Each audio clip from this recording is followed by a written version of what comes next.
Several years ago, I lived in Scotland while I completed a graduate course in theology. During my time there, I participated in the life of St. Mary's Cathedral in Glasgow as one of their very many volunteers, working in the office to help the administrator, who's a good friend, serving in the cathedral's worship, and perhaps to no one's surprise, being the raging extrovert that pulled together all of the students and young expats into a well-connected company of weirdos, ne'er-do-wells, and seekers. Easter Sunday 2018 at St. Mary's was a marathon day. The vigil began at 5:45 a.m. Someone was kind enough to give me a ride to church since I needed to be there so early, before the bus drivers were awake, and of course to avoid a 45-minute walk across town during the early hours of the morning before dawn broke through.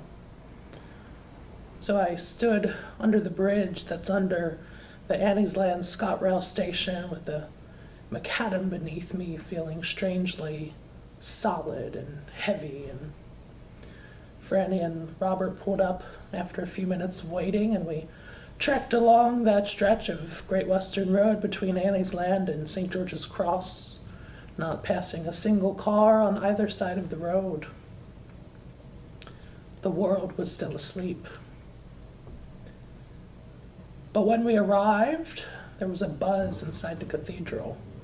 As people assembled, they sat on folding chairs within great concentric circles, and service leaflets were distributed. And after an opening prayer, everyone followed me outside the side door of the cathedral around Holyrood Crescent and Napier's All Road to the carriage entrance to the cathedral's courtyard.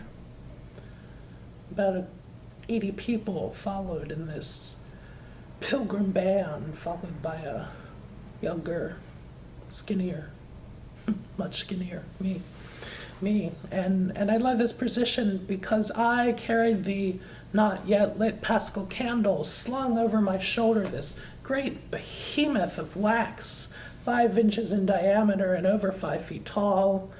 And of course, all those measurements actually would have been in the metric system, which I still don't understand, but I think it weighed something like 3 stone or 19 kilograms.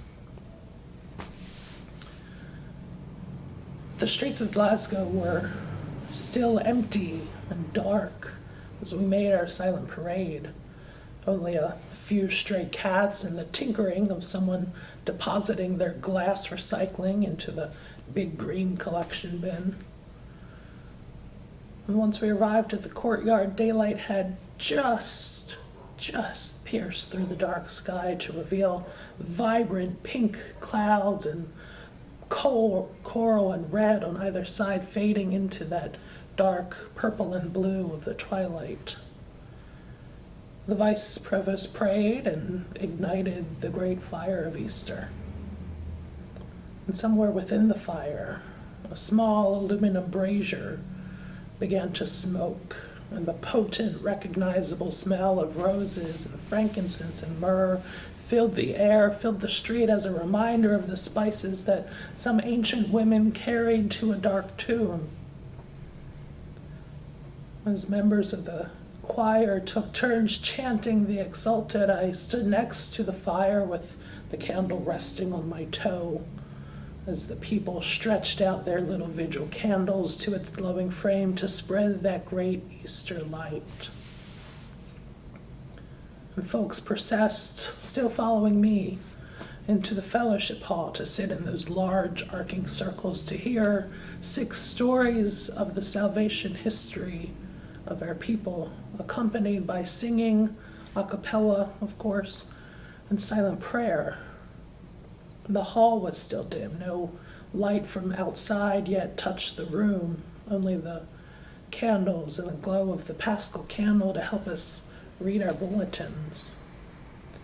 After the final reading, a passage from the book of the prophet Zephaniah, The room seemed to flutter as people collected their leaflets and scooted around the folding chairs to follow the Paschal candle and me for another procession, this time to the baptismal font. The nave of the cathedral was just starting to light up through its tall stained glass windows, and it was silent, almost haunting. That morning, my friend Sandy Alexander was baptized and welcomed into the fellowship of the Episcopal Church in Scotland. And there was much rejoicing. And the people, now counting over 120 after latecomers arrived, followed the candle for a third time outside the side door through the courtyard, stopping before the great western doors, singing some jubilant hymn. Their streets were no longer silent, but filled with the roar of the crowd, joyfully singing as we greeted a brighter sun. All were assembled, and we moved into seats, and the provost and the vice provost and I stood on the dais before the communion table, and they bellowed out that familiar refrain, "Alleluia, Christ is risen." And St. Mary's Cathedral has a tradition that at this moment in this liturgy, there is a great cacophony of sound that follows the reply, "The Lord is risen indeed." This discordant rumbling and jangling represents that stone being rolled away from the tomb. It began with the slow drone of a didgeridoo brought by some Australian person. My best friend and roommate, David, who we affectionately called Wee Davy, brought his squealing bagpipes. There were bells and cymbals, a tuba and an electric guitar, some castanets clicking, and then from the back the slow roll of a timpani. It was a very serious noise. And amid all of that, the lights of the nave flashed on from the east altar to the west door. The noise subsided as Wieder's toccata filled the walls of the cathedral. And through the courtyard door, people gathered at the iron fence to sort of peer in and see what was happening. The world was no longer asleep. The stone had rolled away. The tomb was empty. We no longer looked for the living among the dead. A lot happens when we're asleep in other parts of the world, sometimes even in our own city. When I wake up in the morning, occasionally I catch up with a friend that lives in Aotearoa, what the English call Christchurch, New Zealand, before they begin their sleep some 16 hours in the future. But when we're asleep, we might miss out on a lot of things. We might miss the earthquake when the stone rolls away. We might miss the folded linens. We might miss the beautiful sunrise streaks of fire across the sky to greet people as they throw off their blankets and wipe the sleep from their eyes. Whether we're asleep or awake, life happens. Life breaks out at any moment when we least expect it, more often where we least expect it. The happening of life isn't always some big dramatic unfolding. There's not always some great roar from heaven, no angelic choirs singing Alleluia, no chariots of fire marching. Life happens in the most ordinary of places. In a cattle stall in some dark cave in Bethlehem, in a fishing boat on the Sea of Galilee, at a well in Samaria, around a table in an upper room, and the most ordinary of all, in dark, pungent, whitewashed tombs. Why do we look for the living among the dead? Because sometimes life happens where we least expect it. Not unlike this resurrection story. And what does it take for us to believe it?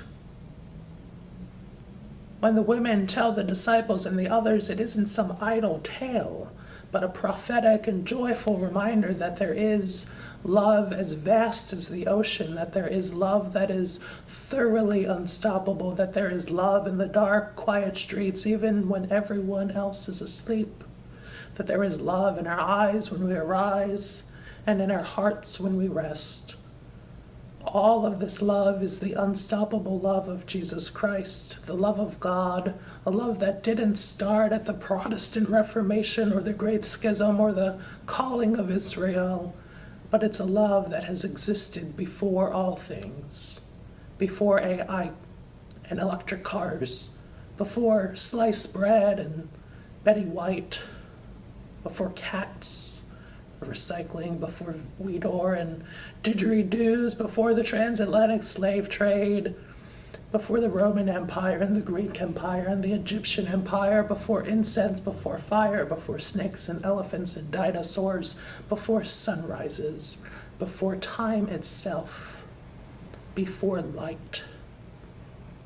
Before all things, God created an unstoppable love that gives life and liberates us from all that holds us down. A love that came down at Christmas and washed the feet of his friends and walked through the streets of Palestine, preaching, teaching, healing, and dying and loving all who came before him to just touch the fringe of his garment. A love that comes again like wheat that springeth green. This is love that brings life to the dead, rest to the weary, hope to the hopeless, and faith to a world that sleeps in tombs in the dark, sacred night, never thinking that seeing the bright, blessed day again is possible. And yet, we have a love that makes it so. Amen.